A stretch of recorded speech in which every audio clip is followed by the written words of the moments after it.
6 hours ago, the United States was hit. Nuclear detonations, sirens, blackouts across half the country. NATO responded instantly, scrambling bombers, activating nuclear forces, and launching the first counterstrikes against Russian positions. But what comes next is the moment every Cold War leader feared. This is the window where nations fall, or civilization ends. This is the next 3 hours, hour 6 to hour 9, of the first nuclear exchange of World War III.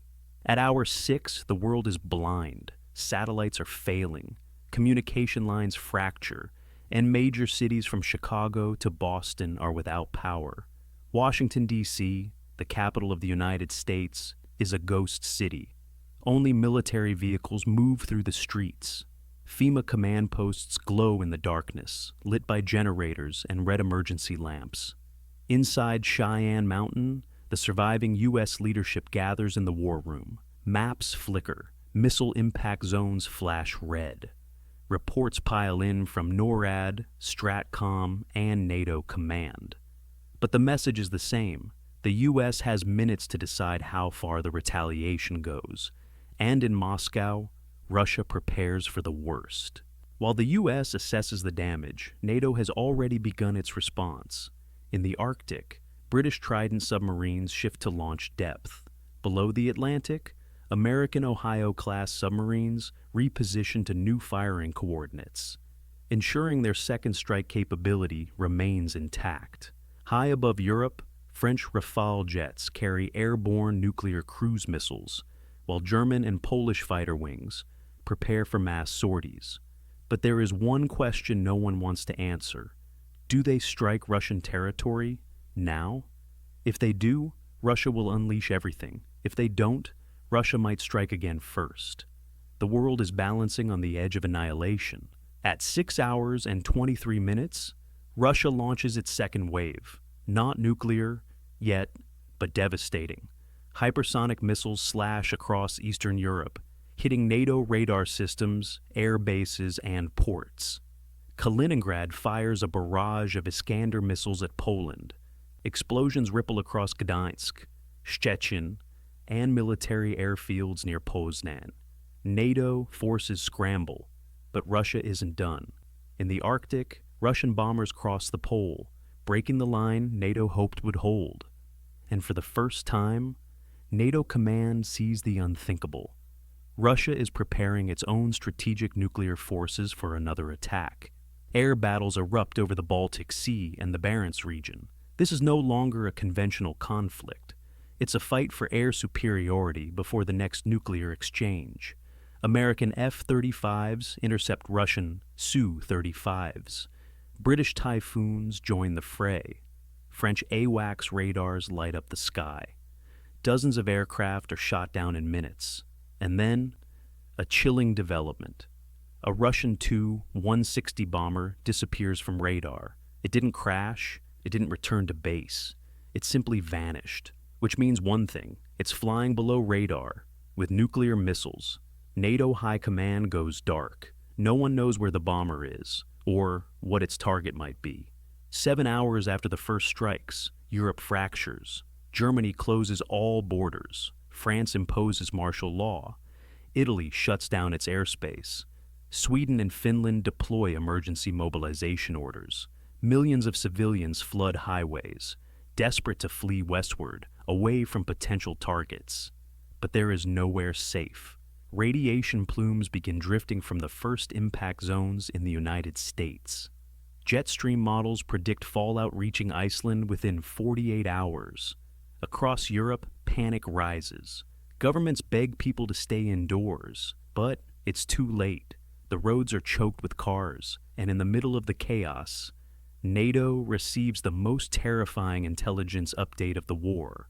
Russia has moved mobile ICBM launchers into firing positions. At 7 hours and 42 minutes, NATO receives satellite confirmation. Russia has opened the silos at the Kozelsk and Tatishchevo missile fields. This is one step before launch. Inside NATO headquarters, a debate erupts. Strike first or die second. The United States argues immediate retaliation. France demands restraint. The United Kingdom insists on a proportional response. Poland and the Baltics call for full elimination of Russian launch sites. For 15 minutes, the world teeters between survival and extinction. At hour 8, NATO makes the most consequential decision in modern history. A counterforce strike, not cities, not civilians, but Russian launch sites and nuclear infrastructure. The order is transmitted to U.S. submarines in the North Atlantic. Launch sequence begins. Inside the hull of an Ohio-class submarine, red lights flash. Crew members read out codes. The captain inserts the firing key. This is the moment that ends the world, or prevents its total destruction. Trident II missiles roar upward, breaking the ocean's surface. Columns of fire and steam scorch the waves. Moments later, British and French nuclear forces follow. Dozens of missiles streak into the sky. Their targets, Russian silos, command bunkers, mobile launchers, early warning radars. The largest nuclear strike in history has begun. As NATO missiles arc over the Arctic, Russia enters the last stage before all-out retaliation. The Kremlin activates Release Authority, the final protocol that allows surviving commanders to launch nuclear weapons without confirmation from Moscow. It is the ultimate nightmare of Cold War planners, a decentralized nuclear response.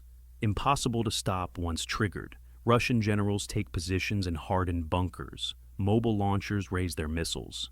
Ballistic submarines prepare to fire. And then, something unexpected happens. Satellite sensors detect heat blooms from multiple Russian silos, but they're not launches, they're explosions. NATO missiles are hitting their targets. Russia's nuclear arsenal is burning. At the 9-hour mark, the world reaches a singular moment. Either Russia launches the missiles that remain, or the war ends in this hour. For minutes, global communications go dead. NORAD loses track of Russian command channels. NATO radars go blind. Russia's early warning systems flicker and fail. In New York, Los Angeles, Chicago, millions sit in darkness, waiting for the second wave that may never come. In Moscow, fire burns across the horizon. Silos collapse.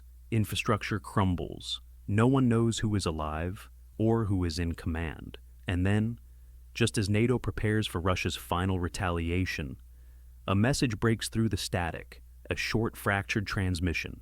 Cease. Fire. Negotiations. The world is stunned. The war is not over. But for the first time in 9 hours, humanity sees a sliver of hope. 9 hours after the war began, the fate of the world hangs by a thread. Millions are dead. Millions more will die from fallout. But the next moments, the next decisions, will determine whether civilization survives at all. This is only the beginning. The next chapter starts now.